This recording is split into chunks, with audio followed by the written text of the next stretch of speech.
नमस्कार and good morning दोस्तों, आप सभी का ट्रेड टॉक के पॉडकास्ट में स्वागत है। और पिछले हफ्ते यूएस में हमने जो एक इम्पॉर्टेंट इवेंट को अनफोल्ड होते हुए देखा, उसमें हमने देखा कि फाइनली जो फेड की तरफ से जो स्टेटमेंट आना था वो हॉकिश था। और उन्होंने क्लियरली कहा कि ये जो रेट हाइक की जो साइकिल है वो और भी चलेगी। शायद हम जितना सोच रहे हैं उससे भी थोड़ी ज़्यादा हो सकती है और उतनी ही शायद हार्श भी हो सकती है। But at the same time जितने भी न्यूज़ फ्लो है, डेटा पॉइंट्स है, उसी के ऊपर फोकस रहेगा और based on those data points हम हमारी रेट हाइक के साइकिल को कंटिन्यू करेंगे।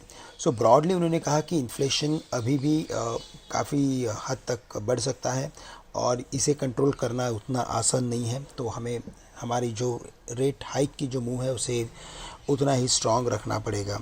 एट द सेम टाइम उन्होंने कहा कि डेटा पॉइंट्स देखेंगे तो डेटा पॉइंट्स में जैसे ही अप एंड डाउन की एक्टिविटी देखने मिलेगी, जैसे कि हमने in the month of July कुछ वीक डेटा में वीकनेस आते हुए देखा था, तो उसी तरह हमने लास्ट जुलाई के पॉलिसी में एक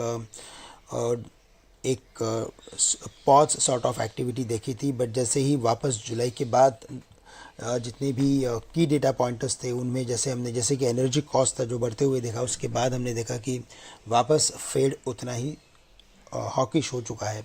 तो हमें लगता है कि डेटा पॉइंट्स वेरी इंपॉर्टेंट है। फेड की मीटिंग इंपॉर्टेंट थी, काफ़ी बड़ी मीटिंग होती है, एनुअल मीटिंग थी जिसमें काफ़ी सारे स्टेट के जितने भी बैंकर्स होते हैं वो सभी उसे अटेंड करते हैं और इसी वजह से ये मीटिंग काफ़ी इंपॉर्टेंट होती है। बट इसका इवेंट फाइनली आ चुका है, तो हमें लगता है इवेंट अनफोल्ड अभी हो चुका है। तो सबसे इम्पॉर्टेंट है कि 17,350 के लेवल्स को मार्केट कैसे वेदर होल्ड्स और not. But while looking at the Singapore Nifty जो 350 पॉइंट नीचे है, और जैसे कि ये इवेंट इक्विटी मार्केट्स के लिए स्पेशली नेगेटिव टर्न हुआ है, तो हमें लगता है कि मार्केट 17,350 के लेवल्स को तोड़ते ही एक बार 17,250 से लेकर 200 के लेवल्स दिखा सकता है।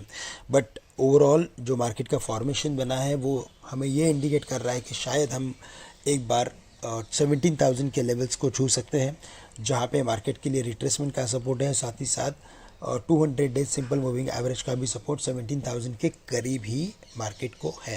तो 17,000 एक इम्पॉर्टेंट लेवल है, उस लेवल्स के करीब आप देखिए, वहाँ पे हमें डेफिनेट रिबाउंड देखने मिलेगा ऐसे लगता है। और अगर यहाँ से रिबाउंड अगर करता है तो 17,350, 450 और 600 ये इंपॉर्टेंट रेजिस्टेंस रहेंगे। हमें कॉन्ट्रा व्यू लेना है 17,100 से लेकर 17,000 के बीच में।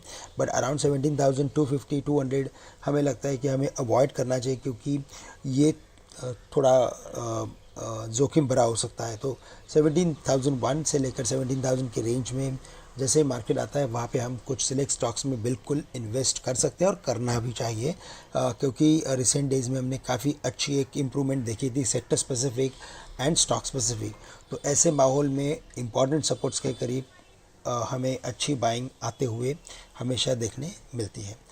और अगर आज के दिन में अगर कोई सेक्टर अगर ज़्यादा इम्पैक्टेड रहेगा तो हमें लगता है कि वो आईटी इंडेक्स हो सकता है।